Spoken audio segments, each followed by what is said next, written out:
Welcome everybody, I am 6am Comics, and this is reviewing my 9-year-old's comics. Now, we've been at this for a little over a year now, and believe it or not, we have barely scratched the surface of the World Wide Comix archive. However, this week, we're going to take a look at an era that predates even the most primordial eras of Nolan's comic creation history. A time before the creation of Table Comics Inc., and even before the likes of Paperman and the Sinister Scissors of Doom. Now, if we venture far back enough on the timeline, what we'll come across are 3 separate eras that led to the rich comic universe that Nolan is famous for today. The first of these stages are what I refer to as Nolan's outsourcing years, where he worked tirelessly, grinding away for the man on corporate-owned properties like Batman, Spider-Man, and Sonic the Hedgehog. And yes, that is a but. Now, growing weary of drawing other people's creations, Nolan entered phase 2 of his creative journey, affectionately labeled the knockoff era, where he tried his hand at poor man's versions of popular IPs, like this particular series known as Jolly Nolan, which was essentially Calvin and Hobbes if Hobbes were a Minecraft creeper instead of a tiger.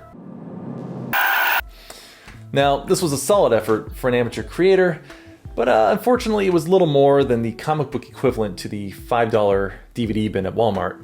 Now, while all of these creative ventures boasted grand artistic quality, Nolan remained shackled by what had come before, and he yearned for something that he could call his own.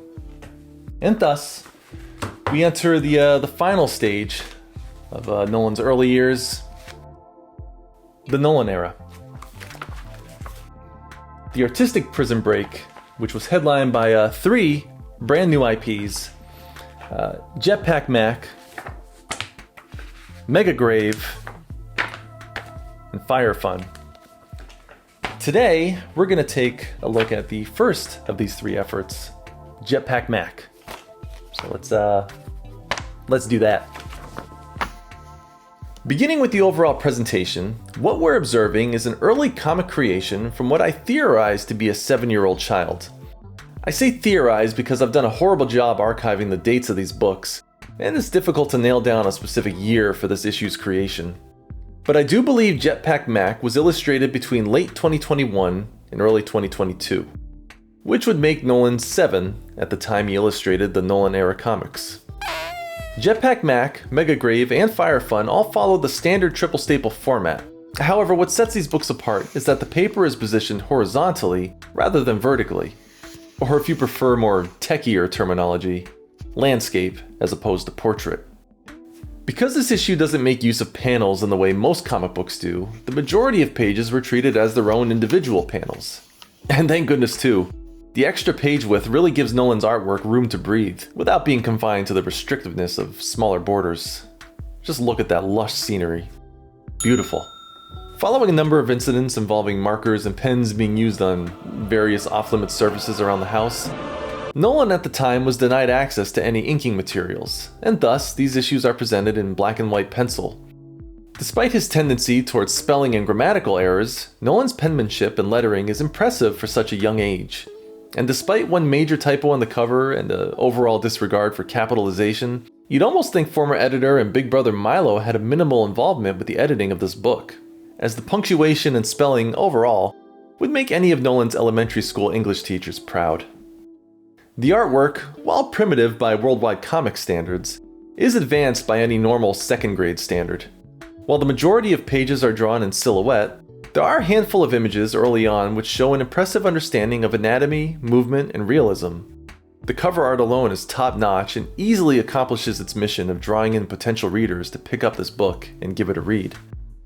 Speaking of giving it a read, we should probably do that. We begin our book with a set of sequential panels showing the bottom of a pair of rocket shoes beginning to ignite. The first flight of our protagonist, JETPACK MAC. As he launches into the air, we waste no time getting into the plot as Mac exclaims that there's 5 robots ahead. In our final use of paneling for this issue, we're given a close-up of Mac's face underneath his mask. A look of concern comes over him, realizing these incoming robots are anything but friendly.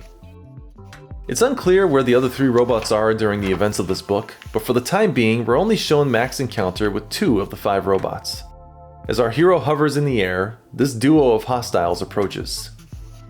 On our next page, this close-up shot of an incoming missile lets us know the robots have made their move. Boom! The projectile makes its mark, and as we turn the page, we see the silhouette of our protagonist falling to the earth. He crashes onto the hood of a pedestrian vehicle. His body lay limp from the impact, and we begin zooming out from his body back up to the sky where the enemy robots hover above. In a surprisingly insulting human tone for a synthetic being, one of our antagonists taunts the fallen Jetpack Mac. Oh, a little bug on a car. How cute. However, unbeknownst to the robot, given his great distance from the surface, our hero has already regained consciousness and begun flying yet again with another one of the robot missiles in pursuit. Creeping up behind the overly confident robot, Jetpack Mac dives upward just in time to dodge the missile as it zips past him and crashes into the distracted robot, decapitating it in the process. The end. While the story itself is simple, it does a good job of establishing the resilience and tactical intelligence of our hero, Mac, giving us a suspenseful encounter with a hostile force of robots, a satisfying conclusion, and all the while leaves the door open for potential follow-up issues. Nothing presents a plot hole per se, but we are left with questions. What became of the 4 other robots? Why are the skies patrolled by these cybernetic beings in the first place, and why do they behave in a near-human fashion? Just what is their beef with Jetpack Mac? Are they hostile to all humans, or is it a personal vendetta?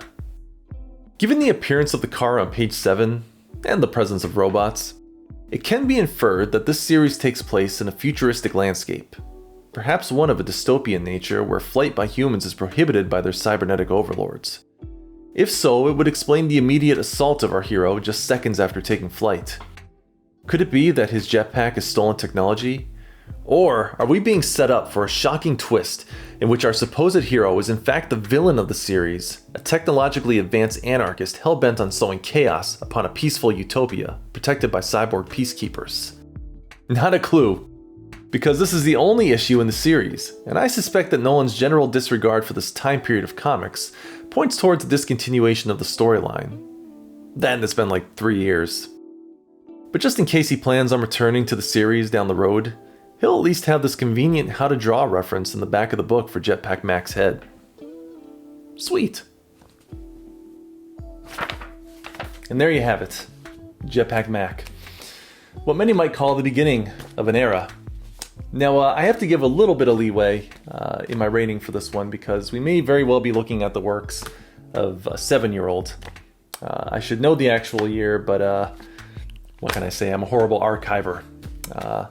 But with that in mind, I think it's only fair that I give Jetpack Mac a rating of 500 abandoned Rocketeer VHS tapes. I think that's fair. Anyway, if you enjoyed this journey into the early years of World Wide Comix, then let me know in the comments, and let me know whether or not you'd like to see reviews for Mega Grave and Fire Fun. Am I holding these upside down and I smack my microphone? Don't matter. Anyway, that's all I got. So sub it, like it, share it, I'm out.